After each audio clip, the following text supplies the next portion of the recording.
Kita akan membahas tentang penetrant dan magnetic particle test, masih di ASME Standard. Selamat mengikuti, salam quality.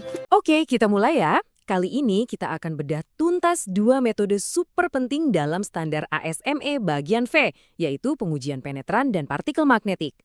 Keduanya ini dipakai buat menemukan cacat yang, nggak kelihatan sama mata telanjang. Di dunia rekayasa atau engineering, ancaman yang paling bahaya itu seringnya justru yang nggak kelihatan. Retakan super kecil di komponen krusial misalnya. Nah, solusinya itu ada di bidang ilmu yang namanya pemeriksaan tanpa merusak atau backend-nya Non-Destructive Examination NDE. Ini adalah cara kita buat mengintip kondisi material tanpa harus merusaknya sama sekali. Keren kan? Dan panduan resminya, kitab sucinya lah bisa dibilang, itu adalah ASME Boiler and Pressure Vessel Code.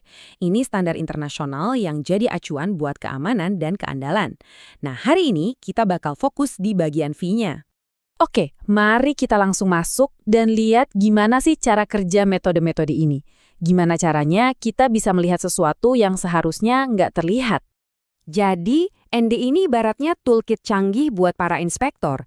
Isinya itu berbagai metode untuk menemukan diskontinuitas, kayak retakan mikro atau porositas. Hal-hal kecil yang kalau kita abain, bisa-bisa berujung pada kegagalan fatal.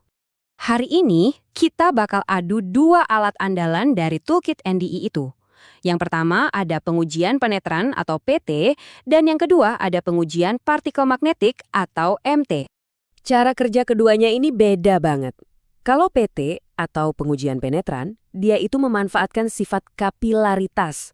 Gampangnya, dia pakai cairan berwarna yang bisa nyelip masuk ke celah atau retakan sekecil apapun di permukaan. Nah, kalau MT atau pengujian partikel magnetik, ini lebih kayak sulap. Materialnya kita buat jadi magnet, dan kalau ada cacat, medan magnetnya bakal bocor, dan partikel besi akan nunjukin di mana letak kebocorannya. Keunggulan utama PT ini, fleksibilitasnya. Dia bisa dipakai di berbagai jenis material, mulai dari logam, keramik, bahkan plastik sekalipun selama materialnya nggak berpori. Tapi, ada tapinya, PT ini cuma bisa mendeteksi cacat yang kebuka di permukaan aja. Ibaratnya, dia cuma bisa ngecek kulit luarnya, nggak bisa lihat apa yang ada di bawahnya. Kalau MT, dia sedikit lebih sakti. Dia bisa mendeteksi cacat di permukaan, dan bahkan sedikit di bawah permukaan. Tapi, sayangnya, MT ini pemilih banget.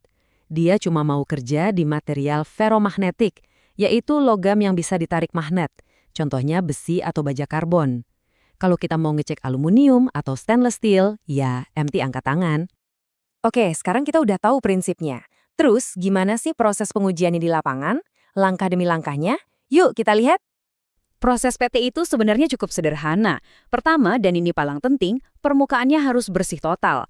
Habis itu kita semprotin cairan penetrannya dan biarin beberapa saat biar cairannya meresap. Setelah itu sisa cairan di permukaan kita bersihkan. Nah, langkah kuncinya adalah menyemprotkan developer. Developer ini fungsinya kayak sponge. Dia bakal narik keluar cairan yang terperangkap di dalam retakan, jadi cacatnya kelihatan jelas. Kalau proses MT, kita ubah dulu komponennya jadi magnet sementara. Caranya dengan mengalirkan arus listrik. Nah, setelah itu kita taburin partikel besi yang sangat halus di permukaannya. Kalau ada retakan, medan magnet di area itu bakal terganggu, dan partikel-partikel besi tadi bakal langsung ngumpul di sana, nunjukin di mana letak masalahnya. Pertanyaannya, gimana inspektor tahu kalau alat yang mereka pakai itu akurat? Nah, prosedur ASME itu sangat ketat soal ini. Ada yang namanya kalibrasi. Contohnya, untuk yoke MT, alatnya itu harus dites. Dia harus mampu ngangkat beban standar, biasanya sekitar 10 pound atau 4,5 kg, untuk membuktikan kalau kekuatan magnetnya itu cukup. Dan untuk memastikan seluruh sistemnya, mulai dari alat, bahan, sampai metodenya berjalan dengan benar, inspektor biasanya pakai cincin uji. Ini semacam benda acuan yang sengaja dibuat punya cacat buatan. Kalau cacat buatan ini bisa terdeteksi dengan jelas, artinya sistem pengujiannya bisa dipercaya. Punya alat canggih dan prosedur yang pas, itu baru setengah jalan. Ujung-ujungnya, semua kembali ke keahlian si inspektor. Makanya mereka itu harus punya sertifikasi khusus. Ada level I sampai 3I yang menunjukkan tingkat pelatihan dan pengalaman mereka dalam melakukan pengujian dan yang paling penting, menginterpretasi hasilnya.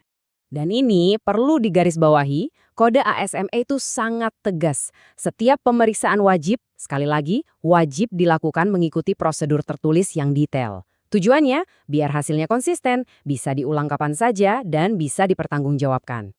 Tanggung jawab inspektor itu nggak berhenti setelah pengujian selesai. Mereka harus mendokumentasikan setiap detailnya, mulai dari teknik yang dipakai, jenis arusnya apa, partikelnya yang mana, sampai seberapa terang cahayanya pas inspeksi.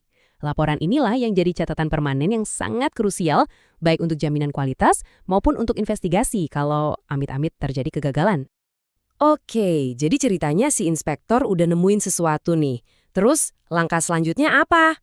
Nah, ini bagian yang sering bikin salah paham. Sebuah indikasi atau tanda yang muncul dari hasil pengujian itu belum tentu berarti sebuah cacat yang berbahaya. Jadi gini, ASME bagian V itu ngasih tahu kita gimana caranya menemukan indikasi. Tapi untuk menentukan apakah indikasi itu bisa diterima atau harus diperbaiki, itu acuannya ada di standar lain atau di spesifikasi proyek. Jadi, ada perbedaan besar antara menemukan sesuatu dan menilai apakah temuan itu masalah atau bukan. Pemeriksaan yang detail dan terstandarisasi kayak gini adalah lapisan keamanan tersembunyi yang menjaga dunia kita. Jadi bikin kita mikir ya, kira-kira standar-standar tersembunyi apa lagi ya yang setiap hari melindungi kita tanpa kita sadari. Jangan lupa untuk subscribe, like, dan share channel ini. Nyalakan juga lonceng notifikasi agar tidak ketinggalan update video inspeksi selanjutnya.